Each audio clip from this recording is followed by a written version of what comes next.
She was so obsessed with true crime that she unalived someone just out of curiosity.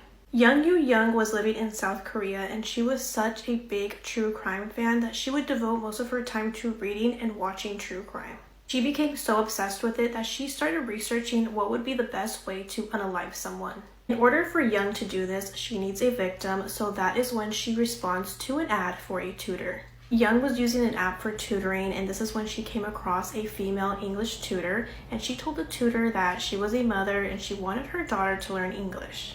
Obviously, Young made this story up, but she told the tutor that her daughter would meet with her at her home in 2 days. Young's plan was to pretend to be that supposed daughter. She bought a school uniform online, put it on, and headed over to that tutor's home. Once she arrived, the tutor let her into the home, and once Young was inside, she attacked her with a knife. Once she had unalived her, she went to a nearby supermarket to buy bleach and bin liners to clean up the blood. She then went back to the tutor's home and cut up her body so that it would be easier to move.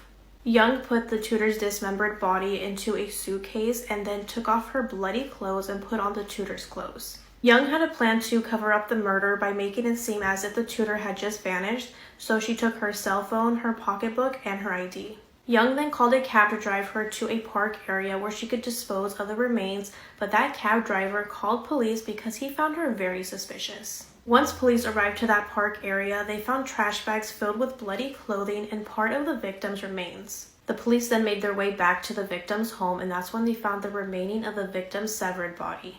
Young was arrested after being seen on CCTV footage walking down an empty street with a suitcase. She tried to persuade authorities that it was just a misunderstanding and she just got into a verbal argument with the victim when things went wrong, and then changed her story again that there was a third party involved and they were the ones who did it and she was just the one that disposed of the body. Young's relatives ended up persuading her to just tell authorities the truth, so she told them that she was just so intrigued with true crime that she wanted to give it a try. When police were investigating Young's phone, they found that she was researching for 3 months how to unalive someone and to hide their body. Young was found guilty and sentenced to life in prison. Before he vanished, he was spotted pleading into this security camera. Like, what do you think this means? It was the 7th of January 2025 in Corinth in Mississippi. Thomas Callens was a 38-year-old man living in the area and was last spotted at a petrol station / convenience store. Now, Thomas had apparently been with his girlfriend that morning.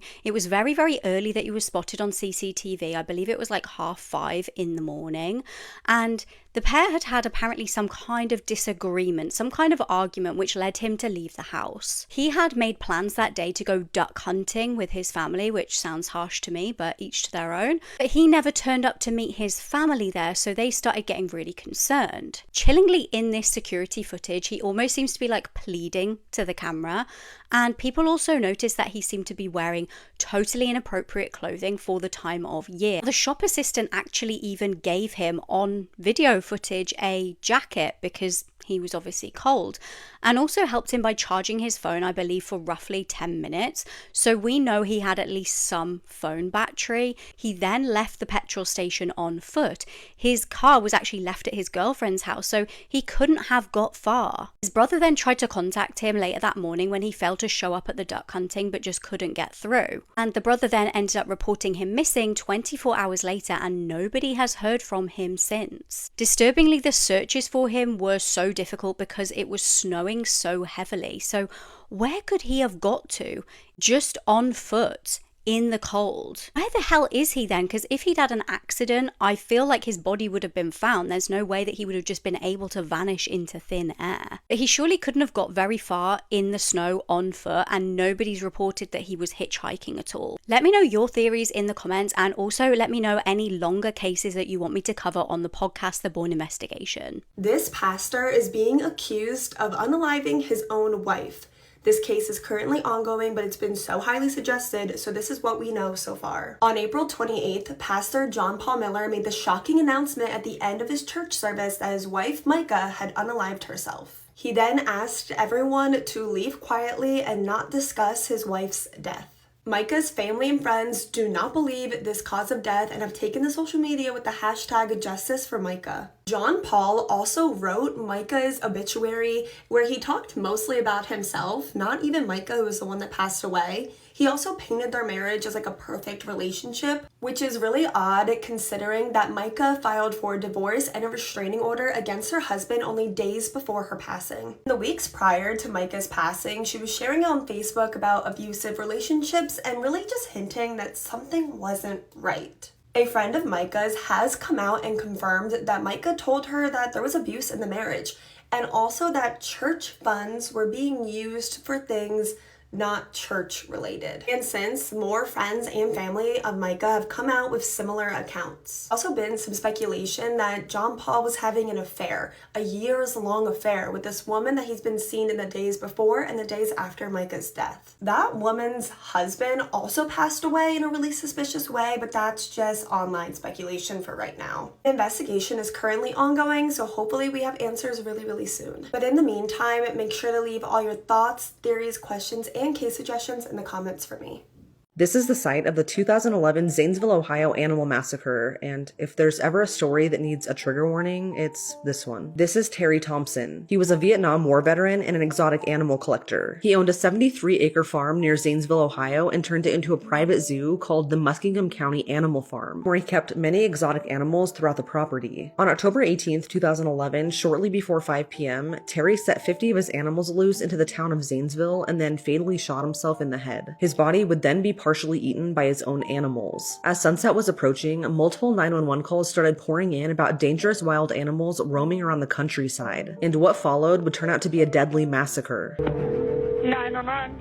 Is this a hoax or is there truly? No, it's true. And if you see anything, stay indoors. Remain indoors. Don't try to approach them. We got there on the interstate. They're on the interstate. 2 more African lions. One is wounded, roaming the property. It's complete chaos out there. We've got officers going in heavily armed, and now it's all snowballed into hell. While the animals were on the loose, people were urged to stay indoors, and all of the schools in the area were canceled. Police were then faced with the unthinkable, and they ended up fatally shooting 48 animals before they could terrorize the town. Luckily, no humans were attacked, but the scene was something straight out of a nightmare. Police killed 18 Bengal tigers, 17 lions, 6 black bears, 3 cougars, 2 grizzly bears, 2 wolves, and a baboon that were roaming the town. According to one police officer, he said the scene was so gruesome and the smell alone made him unable to sleep for 2 weeks. A responding officer also said that the animals were exhibiting aggressive behavior, and at times it was almost a hand-to-hand combat with them. The bodies of the deceased animals were all lined up the next morning and were then put into a bucket loader to be buried on Terry's farm. What's crazy is that you can still view the photos of the crime scene online, although I don't recommend it. They are incredibly graphic. While the animals were being loaded up, a handful of people came along and tried to steal a lion's dead body, but thankfully they were caught and arrested for that. Authorities also discovered 6 animals that were alive in cages in Terry's home. They found 3 leopards, a small grizzly bear, and 2 monkeys. Those animals were tranquilized and taken to the Columbus Zoo. One monkey was never found, and it was assumed to have been eaten by another animal, but according to experts on the scene, it was highly likely to have carried the herpes B virus. So the fact that it was never found is a little scary.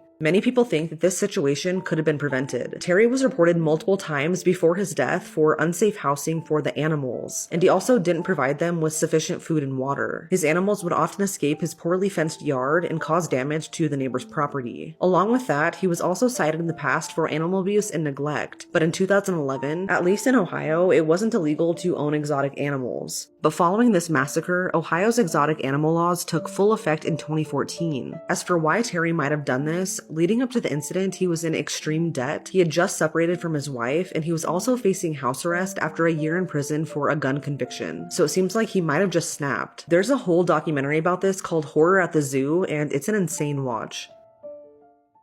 This is probably the most evil woman I've ever heard of. This nurse was meant to be taking care of the most vulnerable, premature, sick babies, but was actually unaliving them. For most of Lucy Lettsby's life, she wanted to be a nurse and work with children. And fresh out of college, Lucy started working at the Countess of Chester Hospital in the unit where the most sickest, vulnerable, premature babies were being treated. And at this hospital, it wasn't unheard of for premature babies to tragically pass away. It wasn't common either. On average, at this hospital, at that unit, about 1 to 3 premature babies would pass away every year. During Lucy Lettsby's second year working at this hospital in that unit, 7 babies passed away, and 10 babies nearly passed away in 1 year. Lucy was purposefully doing things in the treatment of these little babies to purposefully make them pass away, many times in the presence of their own parents. Like, Lucy wanted to cause the most pain as possible for the mothers of these babies. She targeted mothers that had trouble conceiving or gave birth to multiples like twins or triplets, so these parents would have to lose more than one baby. Or Lucy would wait to target a baby until they were about to be sent home finally with their parents. Lucy would then stalk the parents of the babies that she unalived on social media so she could watch them grieve. I did not lie when I said that Lucy Lettsby was truly evil. And then it was like common knowledge throughout the hospital that Lucy was always working when a baby would pass away or nearly pass away. And for some, it was like a joke. They would call her the angel of death. Luckily, a group of doctors that worked there went to the hospital board to try and point out what was going on and their concerns about Lucy being around little babies. But the hospital board dismissed their concerns for months. I think that they were scared of losing their jobs or losing their funding, so while they dismissed this for months, more babies lost their lives at the hands of Lucy. Eventually, Lucy was removed from the unit after a full 12 months of doing the evil things that she was doing and placed at a desk job away from little babies, and then, of course, the deaths stopped. And after even more months, the police were finally notified. Lucy was arrested and found guilty of all 7 of the baby's unalivings and 6 attempted unalivings. She was sentenced to life in prison, but is currently trying to appeal her conviction. I have an opinion on this case, and I don't know if I'm right, and I mean no disrespect, but I think that Lucy's true targets were the mothers of these babies. She was clearly trying to inflict the most pain as possible. I think that she was jealous of these women that had husbands and families because she didn't. Lucy didn't date anyone. There was rumors that she was having an affair with one of the married doctors at the hospital, but like, he wasn't gonna leave his wife for her. But this is just my theory. It's completely possible that Lucy just truly is the most evil person ever, but if you have any theories, thoughts, or anything, please let me know in the comments. My heart truly goes out to any family that was affected by the evil acts of Lucy. I think that there's a certain amount of trust that you should have with the nurse, especially the nurse of your baby. And I feel like for a lot of people, that trust is forever broken because of Lucy Lettsby. Her son vanished at a carnival. She couldn't keep her story straight. Everyone thought she was lying. Then she got kidnapped. I deep dived into this whole case on my podcast, The Bourne Investigation, but you guys wanted a TikTok summarized version, so here goes. It was the 25th of May, 1991 in New Jersey. Adorable 5-year-old little Timmy Wiltsey was supposedly going to be attending a carnival with his mum, Michelle. But when Michelle's niece, Jennifer, got to the carnival to meet up with Michelle and Timmy, Timmy was nowhere to be seen, and Michelle was like, yeah, I've lost him. Obviously, Jennifer was super frantic at this news. She absolutely adored Timmy, and she immediately went and got the police. So everybody hunted everywhere, and there was absolutely no sign of this little boy. And the police asked Michelle, okay, what happened? When did you last see him? And she said that she was buying Timmy a drink from like a little stall or something. She was getting her change. She looked down, and then she saw that Timmy had vanished. Search teams really couldn't find this little boy absolutely anywhere.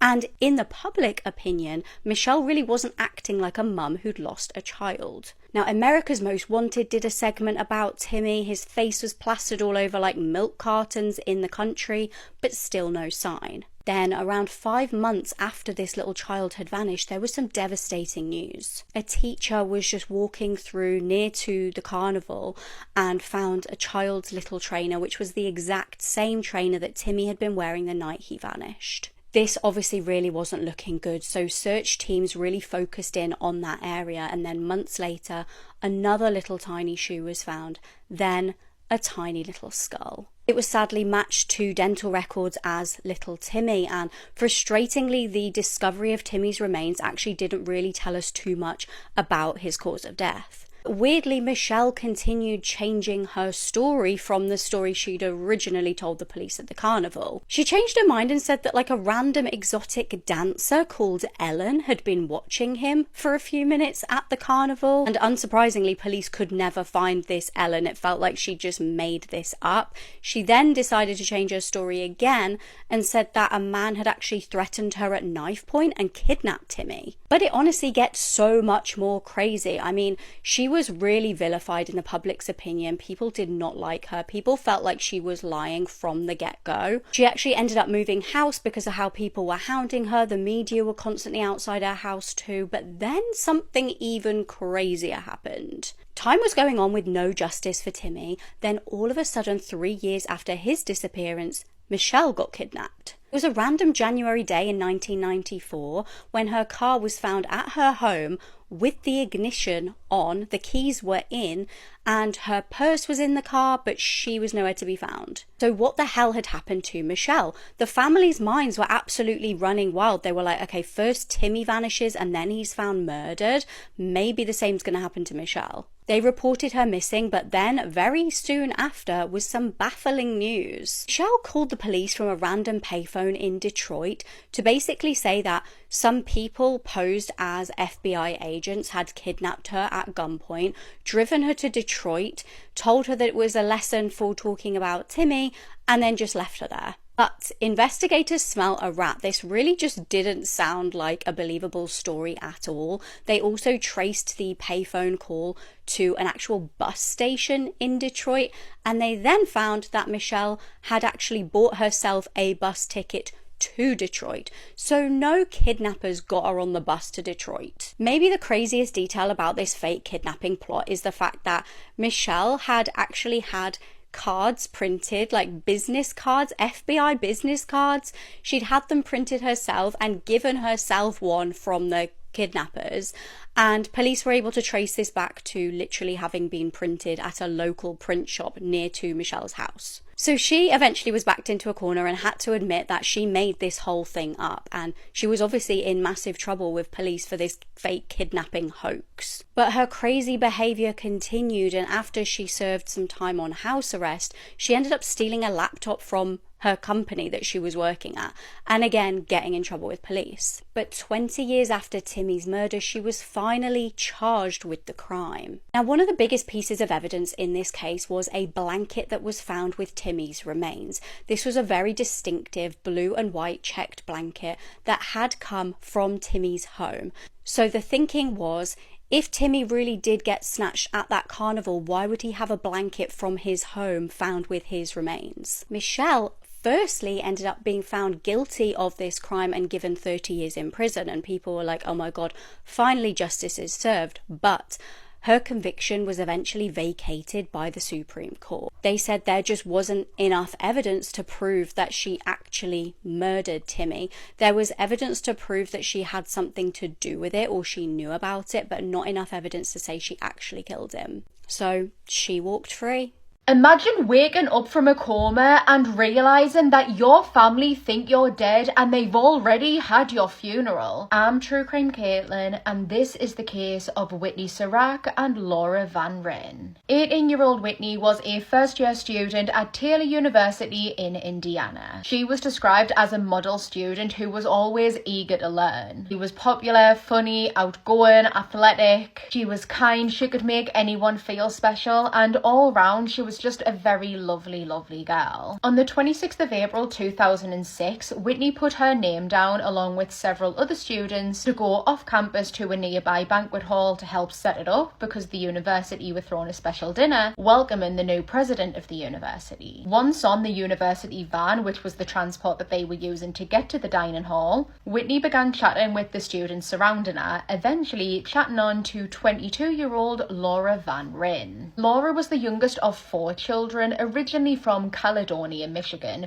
Whitney was also from Michigan, and so the two young women bonded about being so far away from home to go to university. Laura was in a very happy long-term relationship, and between her and her friends, she knew that this man was the man that she was going to marry. She was so in love with it, and she could already see their future, the children, the beautiful house, and the white picket fence. Laura was very well liked, and just like Whitney, she was also athletic. She also had a soft spot for her dogs. The two girls were sat beside each other on the bus, and they were setting the world to rights. They formed an immediate bond, and they were laughing, they were joking on, they were talking as if they had known each other for years, and they just clicked and became very fast friends. Other students on the bus noticed this, but they also noticed the likeness between the two girls. Both of them were beautiful blondes with blue eyes. They were slim and similar in stature. They were actually so similar that one of the other students on the bus couldn't believe that they weren't sisters. The group spent a couple of hours decorating the dining hall, getting it looking absolutely beautiful, before all piling back into the university van at around about 8 p.m. Absolutely knackered from all of their hard work. As they were driving along the motorway, almost back at the university, a white light beamed into the van. Someone from the front of the van screamed, "Oh my god, no!" before an £80,000 truck smashed into the side of the university van. The impact was so bad that it actually sent the van flying. It was kind of flipping on the road like that, and because of the impact, part of the side of the van had actually been torn off.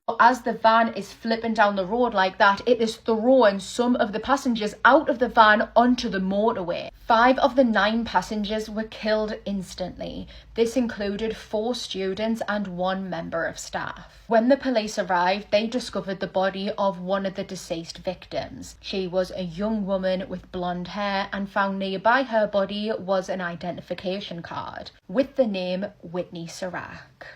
Close by, another one of the victims of the crash, who was holding on for dear life, would be identified in a similar way by an ID card being found near her body, and this was determined to be Laura Van Ryn. She was immediately rushed to the hospital for life-saving treatment. The coroner would awaken Whitney's mum in the middle of the night to deliver the devastating news that her daughter had been in a car accident and she didn't survive. The Sirac family would go on to hold a closed casket funeral. They didn't look at Whitney's body after they were advised that she had sustained very visible injuries from the crash that might have been too much for them to bear. Meanwhile, Laura's family raced to the hospital, maybe fearing that she would slip away before they got there. When they arrived, the parents were made aware that Laura wouldn't look like herself because of the extensive injuries.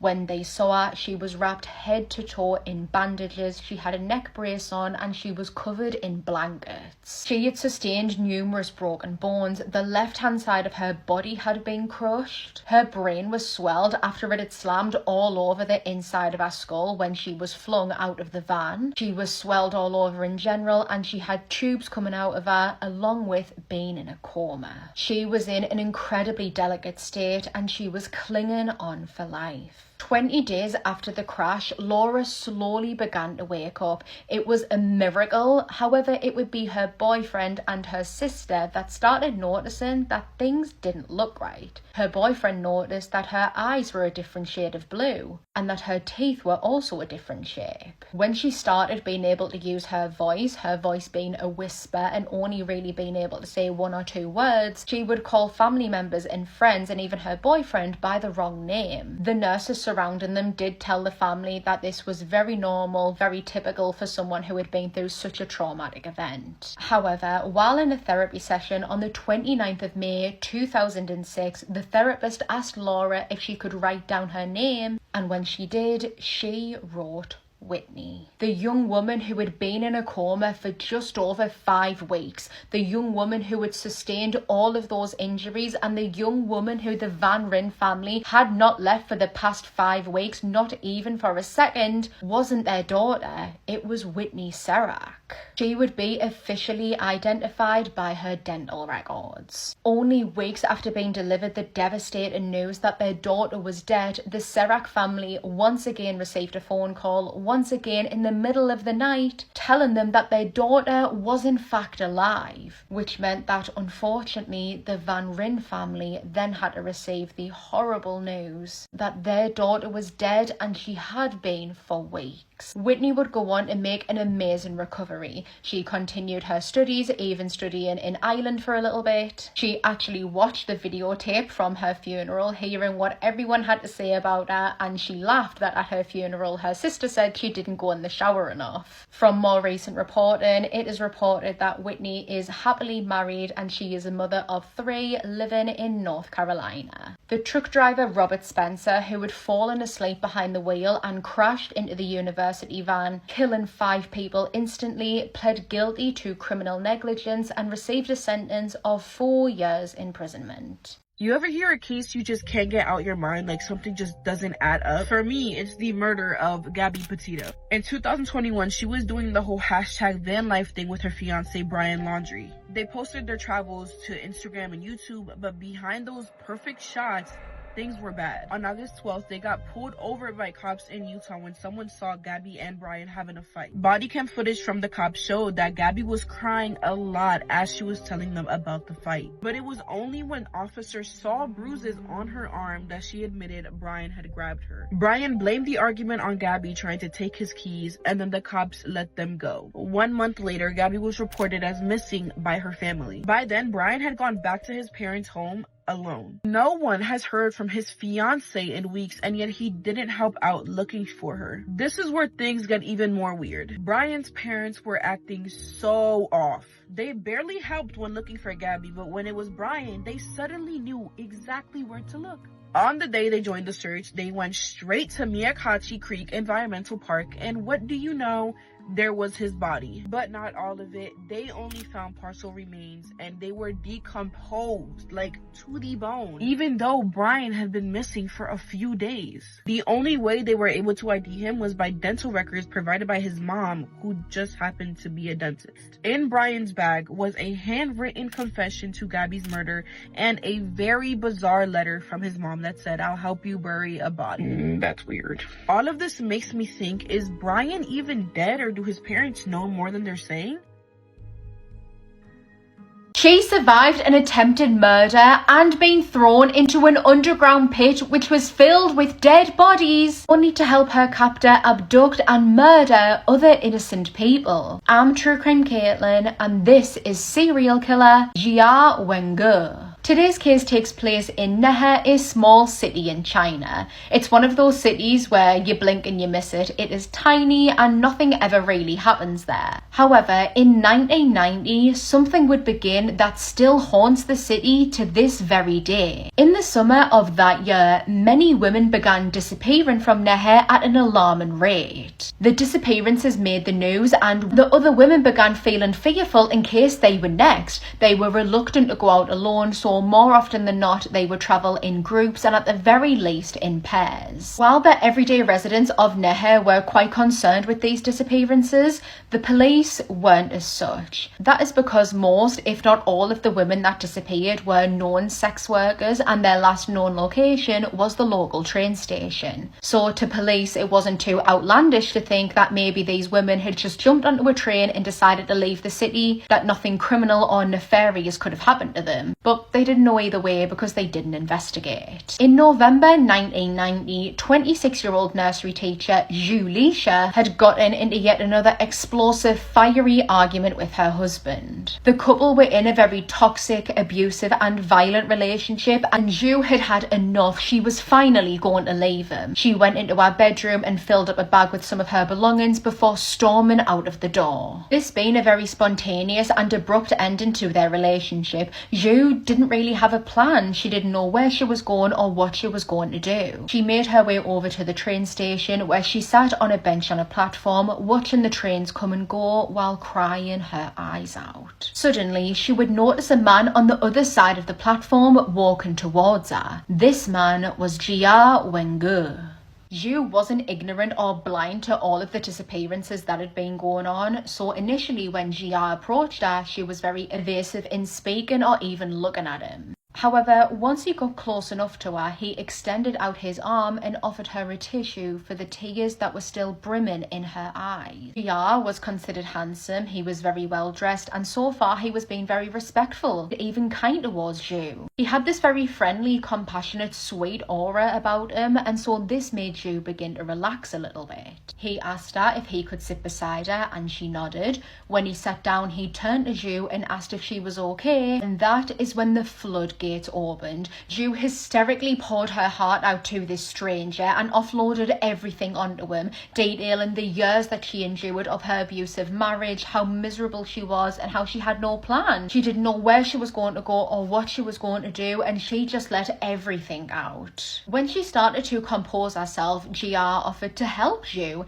He told her that he worked at a nearby factory, he was quite high up, and if she needed it, he could probably get her a job, offering her stability, a way to make money, and with this money, she could get herself a flat or a house. If she was interested, she could go with him to his home where they would sit down and talk about it a little bit more. Against her better judgment, Zhu agreed, standing up and walking out of the train station with Gia. Once they arrived at his pristine, beautiful house, they went into the kitchen where Gia made them both cups of tea. They sat sipping the tea, Gia telling Zhu all about this job that he had lined up for her, and just as Zhu took the last sip of her tea, she began feeling dizzy and disoriented, drowsy, before everything went black. She would awaken sometime later and found herself in complete darkness. She started feeling her surroundings, the walls around her being stony, but she couldn't quite figure out what she was stood on. It was described as almost being like a jelly texture. From above, something moved and light beamed down onto Zhu.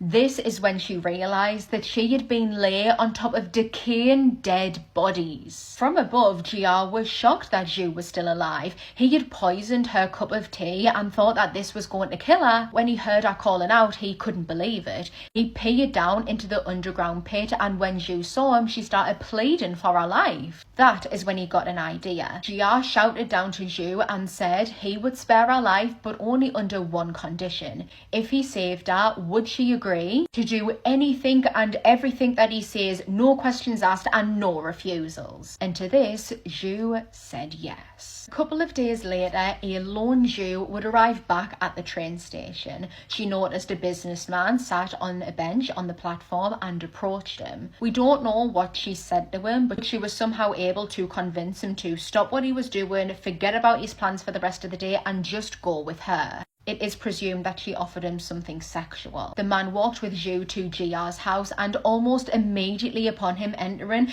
Gia pounced on the unsuspecting man, wrapping a cord around his neck and choking him until he fell unconscious. Together, Zhu and Gia dragged the man down to the basement. Zhu would climb on top of him and, using a knife, proceeded to stab him in the chest, all while Gia was recording it. His body would then be disposed of in the pit below the basement where Zhu was only days before. By almost a year later, around about 30 people had disappeared from Neher without trace. Initially, the police didn't really investigate the disappearances due to the victim profile. The people who were disappearing were women who were sex workers. However, now that wasn't the case. Men, businessmen, were also going missing without trace under eerily similar circumstances. The police tried to start an investigation, but there was really nothing that they could go off. The only common denominator that they had was the final known place of most of the victims was the local train station. Only now the disappearances weren't only occurring in Neher,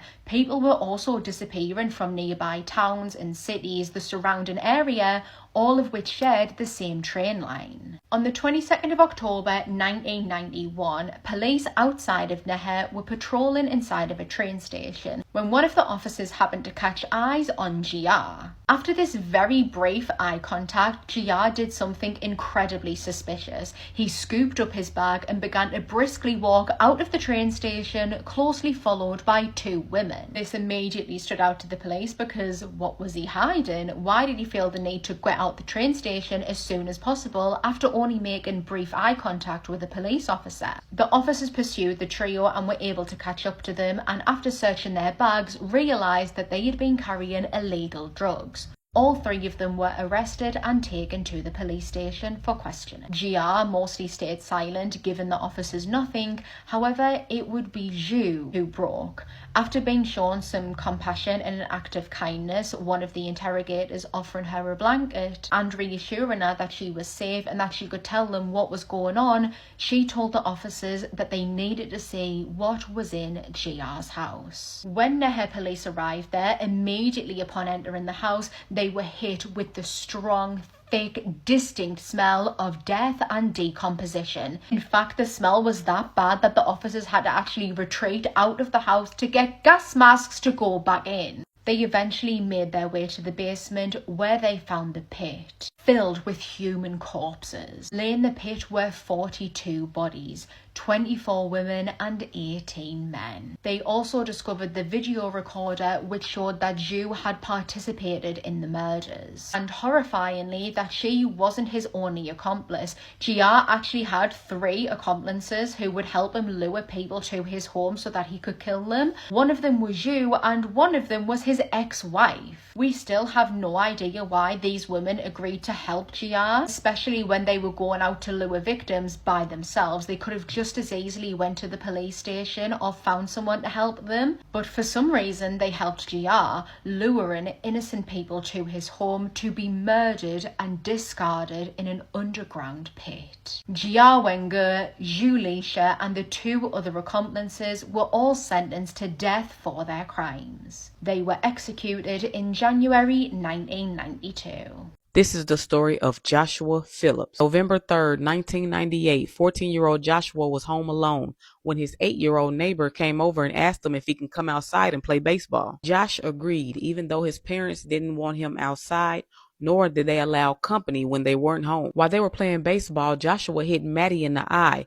causing her to bleed and scream. He panics because he knows his father is on his way back home and he's afraid of his reaction. He drags Maddie in the house. Now, Joshua said when he was dragging her, that caused her to lose the bottom half of her clothing. Once in the house, he hits her over the head with a baseball bat to stop her from screaming, and then put her up under his bed. When his parents came back, he spoke with them briefly before returning to his room. Once back in his room, he notices that Maddie is still alive. He lifts up his mattress and stabs her 7 times and finishing her off with slitting her throat. Around 5 that day, Maddie's mother reported her missing. They were searching for Maddie for 6 days and Joshua was out there searching with them. On November 10th, Joshua's mom, Melissa, just happened to be in his room and she notices a wet spot. As she's trying to see what it is and where it's coming from, she finds Maddie's body under his bed. She's so shook she runs out the house.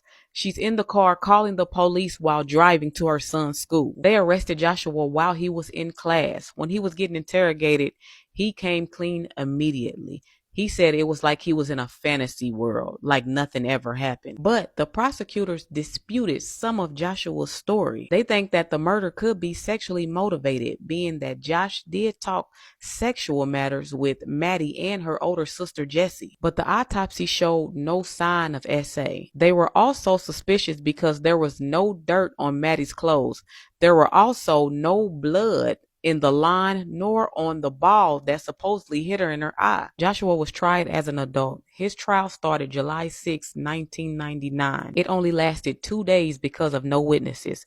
The jurors only needed 2 hours to deliberate, and they convicted Joshua of first-degree murder. He has filed for appeals a lot over the years. The latest was 2023, I believe, but they upheld the life sentence. But I don't believe that story. And it's hard because it was no witnesses.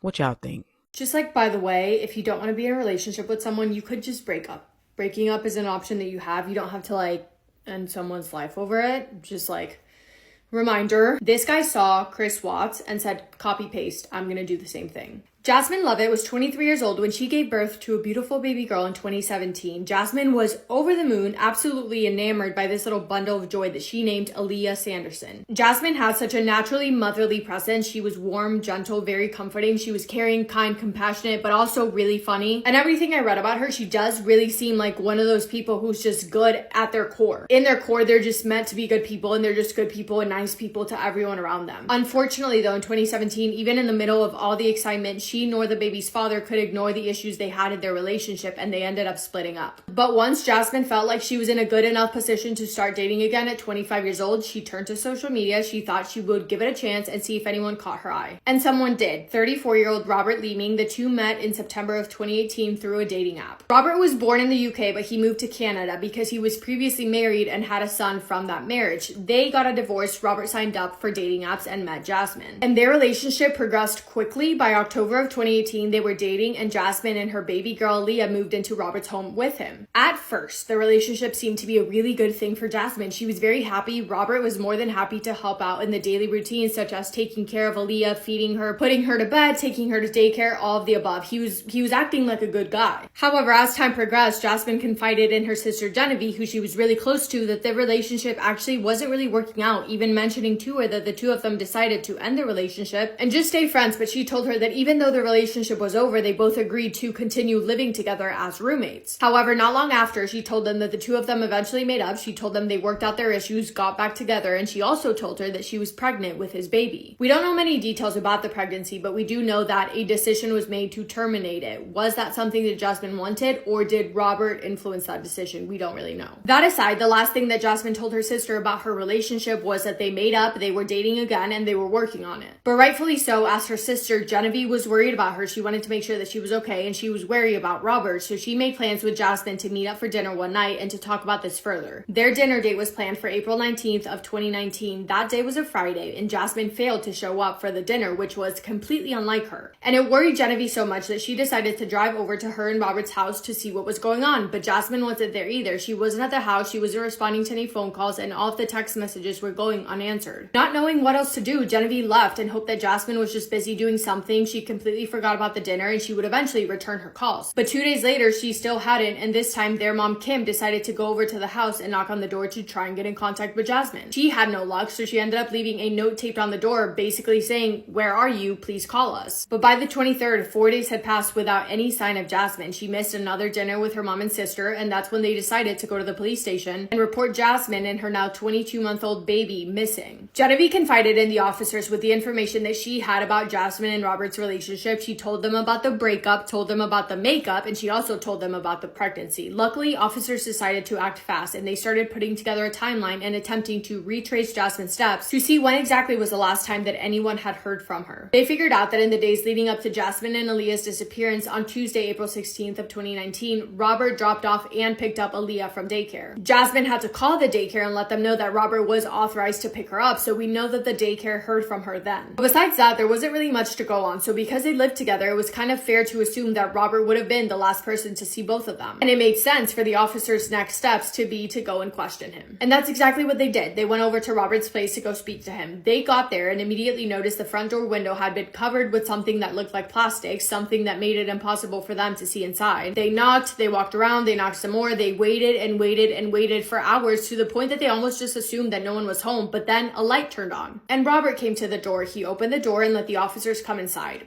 This body cam footage is odd to me. It's just weird. Weird behavior. They first asked him if he knew where Jasmine was, and he said, "I don't know, she's with her sister."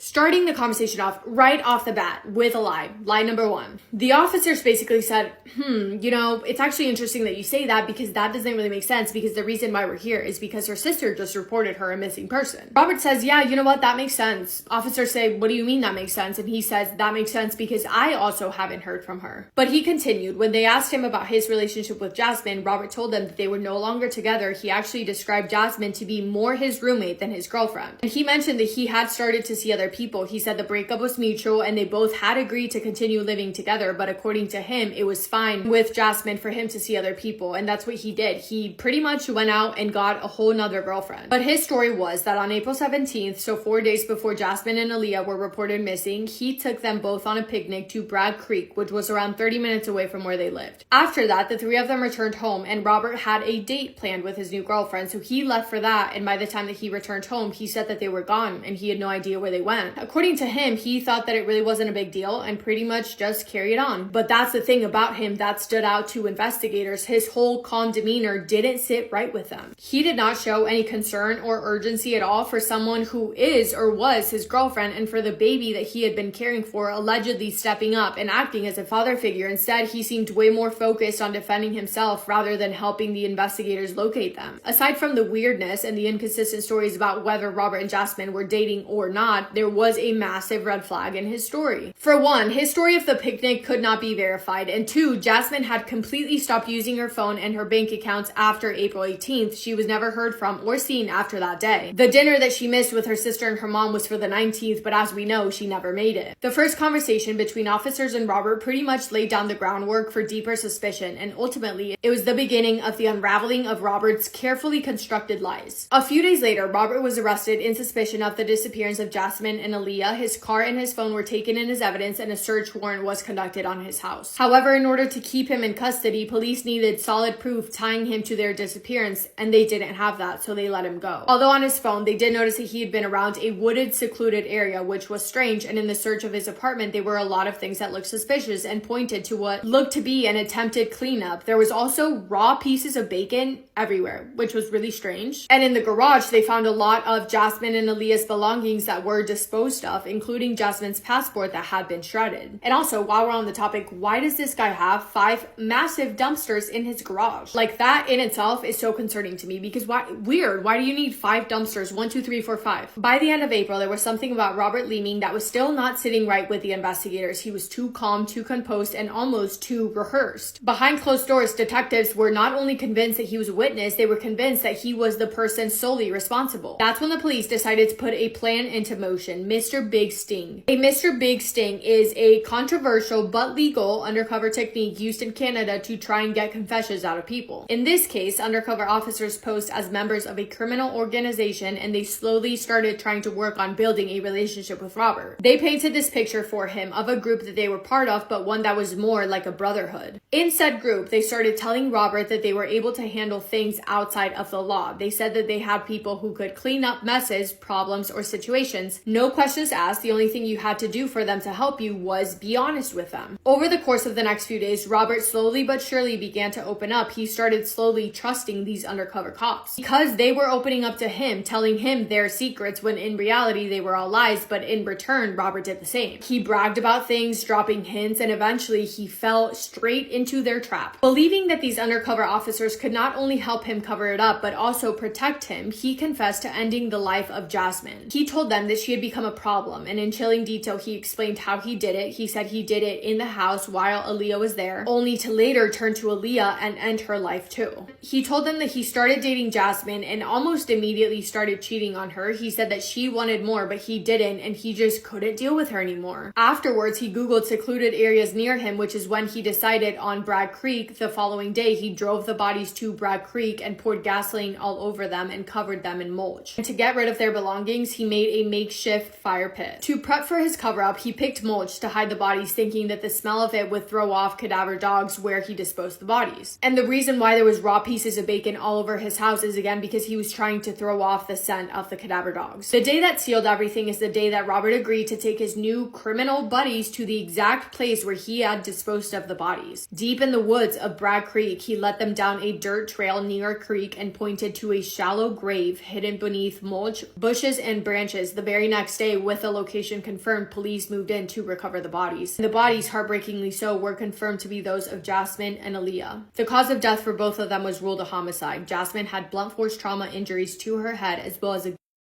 to her head. Aaliyah had blunt force trauma to the head as well as a spinal injury. On May 7th, Robert Leeming was charged with 2 counts of second-degree murder.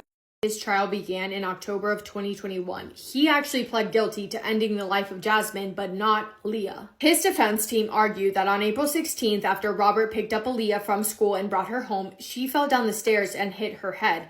Robert said, quote, "I heard a thump and I saw her lying on the ground," end quote. He claimed that Aaliyah seemed to be fine and normal afterwards, and the two of them just continued to watch TV together. A couple hours later, he put her to bed, and later that night when Jasmine got home, she went upstairs to go check on Aaliyah and found that she was unresponsive. She started yelling at Robert, of course, and Robert said, quote, "We were both crying and shouting at each other. She stood up to me and pointed at me and asked me if I had done anything to Aaliyah. I freaked out and I snapped and I hit her with a hammer on the head," end quote. After the initial attack, Robert said, quote, "She was down. I wanted it to stop," end quote. So Robert went to his garage, grabbed a weapon, and fired at Jasmine in the head, ending her life. Robert confessed that afterwards he did try to hide it all. He stuffed part of Jasmine's body into a plastic bag and tried to clean up all of the with a paper towel roll. He then continued to roll both of the bodies up in blankets and put them in the trunk of his car. He said he spent the next few hours cleaning and the following day, he drove to the wooded area and he left the bodies in those shallow graves. However, we know that from the injuries found on both of their autopsies, it doesn't match up. It simply does not match up to Robert's version of events, mainly because Aaliyah's autopsy showed serious injuries from SA. So it was clear that he was lying. He was fully responsible for ending both of their lives. Robert Leeming was sentenced to life with a chance of parole after 22 years. Jasmine Lovett and her baby Aaliyah's loss left behind her family members left with a broken heart. They did feel like justice was served, but nothing could ever make up for everything they lost. And that's the part about these things that breaks my heart even more, because no matter if the criminal gets the worst possible sentence, it still isn't going to make up for what you lost. And again, why not break up? You ruined so many people's life for what? You ruined your own life. Now you're going to be in prison for the rest of your life. But that is all I have for today's video. Thank you guys for spending time with me today and for listening to Jasmine and Aaliyah's story. I hope you guys are having the best day. If not, go do something to make it the best day. Make somebody happy. And I will see you in my next video. Massive kiss on the forehead to every single one of you. 2 kisses. I'm feeling generous. Bye. Love you. It's one of those cases that makes you question if the people you trust are the ones that you should fear. A beautiful, outgoing girl who had a lot more life to live didn't think that the two people she called her friends were planning her death to a T. Missy Avila and Karen Severson had been friends since they were 8 years old, and they were inseparable for years. But as they got older, Karen became jealous of Missy because she's getting more attention from other boys, from friends, from everyone. Karen dealt with a lot of intense insecurities, struggling with her weight, her confidence, and the feeling that she was constantly in Missy's shadow, and I feel like that's happening a lot nowadays. But instead of dealing with her own insecurities, she decided to make Missy the problem. There were these rumors spreading around calling Missy a backstabber, accusing her of going after girls as boyfriends, just painting her as the kind of girl who couldn't be trusted, and it's worrying her because she knows her character and she knows that she wouldn't do that. But it turns out Karen and Laura Doyle, another friend who is obsessed with tearing Missy down, started these rumors as a way to toy with her. But then on October 1st, 1985, Missy had told her mom that she was going to go out with Laura. Nothing unusual, just another night hanging out with friends. Laura picked her up and they headed to a nearby parking lot where Missy noticed there was 2 guys leaning on a blue Camaro. Like I said though, Missy is a really well-liked, kind girl, and it's a small town, so she immediately recognized it. Laura notices that her gas is on E, so she tells Missy, "Hey, I'm going to go fill up real quick down the road.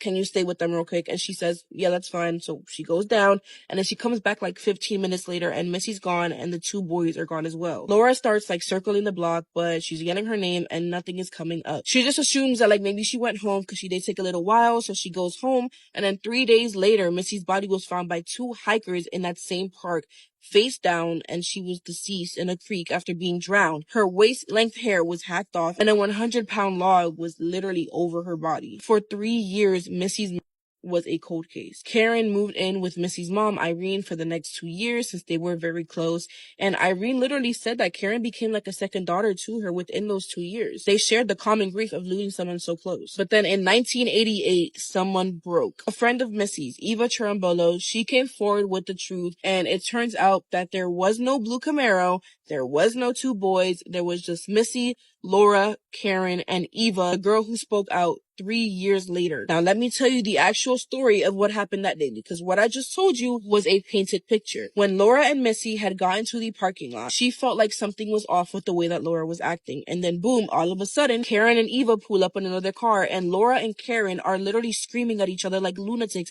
and they start driving around for 45 minutes like crazy, and then they end up in a secluded part of a hiking trail / forest kind of vibe. Like I had mentioned, Kara had brought a girl Eva. But Eva has no idea what's going on, so she's literally standing here while these two girls are yelling at each other, and then all of a sudden, Karen and Laura turn their heads to Missy. They start screaming at her, they start accusing her of sleeping around with their boyfriends, blaming her for them breaking up with him, just calling her every single name in the book. Missy was so scared and confused because why are they coming at her so harshly? But before she could even talk back and defend herself, they attacked her. Karen and Laura shoved her back till she fell, they punched her, they kicked her, they pulled her hair, they even chopped it off with a knife. Mind you, Missy had really long hair. Like, her hair was her most, favorite part of her body. So doing that was just deep insecurity from Karen and Laura. It literally wasn't a fight. It was a literal ambush. In the cruelest way, they dragged her to the creek while Missy is literally crying, begging for them to stop, but they just didn't care. They pushed her face down into the water. It was only 6 inches deep. And then they held her there until she stopped moving. And to make sure that she stayed there, they put a 100-pound log on top of her body. They left her in that creek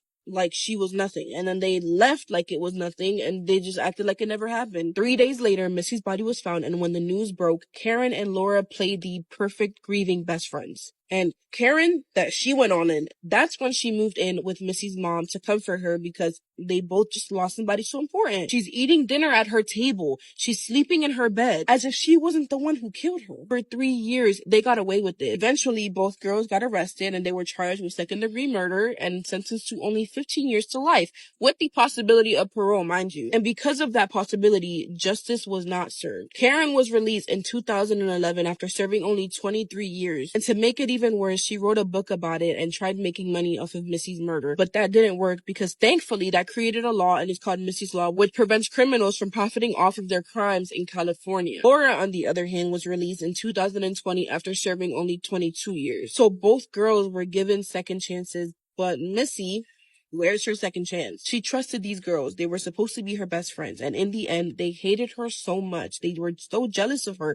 They wanted her dead. This was not just high school drama gone wrong. This was cold-blooded murder. Jealousy is dangerous. It twists people into something that's unrecognizable. And sometimes the people closest to you are the ones who want to see you fail the most. Y'all stay safe out there because not everyone is your friend. This is the story of Latasha Polium. March 21st, 1991, a 6-year-old Shenosha Richards was playing at a park in her neighborhood of Southside Chicago when she was approached by 19-year-old Latasha Polium and her boyfriend Dwight Jordan. They promised Shenosha a bag of chips to lure her back to their apartment. When they got to the third-floor apartment, Latasha told the child to go watch TV in her bedroom with her boyfriend Dwight while she stayed in the kitchen to do drugs. When she got done and entered her bedroom, she seen 6-year-old Shenosha unclothed on the floor crying, and Dwight standing behind her with no pants on. Instead of stopping it, Latasha joins in. She grabbed a shoe polish bottle and handed it to Dwight, and she herself grabbed the end of a hammer. They both inserted items in the child. The SA lasted 10 minutes. They only stopped it because Shenosha went from crying to screaming. Latasha tried to cover the child's mouth to quiet the noise, but it didn't work. So she took an electrical cord and wrapped it around Shenosha's neck and started strangling her. She then decided to take the child to a vacant apartment down the hall. Now, the whole walk to this vacant apartment, the cord is still wrapped around Shenosha's neck. Once in the apartment, Shenosha told Tasha that she will not tell on her if she just let her go. Latasha ignored the child and continued to strangle her for about 10 minutes until she heard a knock at her own apartment down the hallway. She put the child in the closet of the empty apartment, and when she returned a short time later, Shenosha was no longer breathing. Latasha hit the child over the head with a hammer 3 times before placing her in a garbage can right outside the apartment. Now, while all this is going on inside of the apartment, on the outside, Shenosha's mother and sister are looking for her. Witnesses at the park and in the neighborhood led them right to Latasha's apartment. Latasha denied ever seeing the child, but when Shenosha's mother left out the building, a neighbor stopped her and told her it was only one way in and one way out. I seen your child go in. I did not see your child leave out. So Shenosha's mother came back with the police, and it did not take them long to find her body. When Latasha seen that they were close to finding Shenosha's body, she jumped out of the first floor window to escape, but she didn't get far. The kids in the neighborhood helped the police get her. Once in interrogation, Latasha told everything. She told investigators every single detail. She even told them that she hit Shenosha over the head with a 2x4 right before closing the lid on the trash can. The defense called for a psychological evaluation. They said her IQ was 69, which they believed made her mildly mentally the R word. But it later came out that she faked her mental illness. So on June 15th, 1994, my birthday, by the way, she was sentenced to death. But this is where I got angry, y'all. In 2003, the governor of Illinois granted clemency for 167 prisoners on death row, and she was one of them. Her sentence was commuted to life without parole. I was so happy to see that death on my birthday, because you don't deserve to be here for what you did to that baby.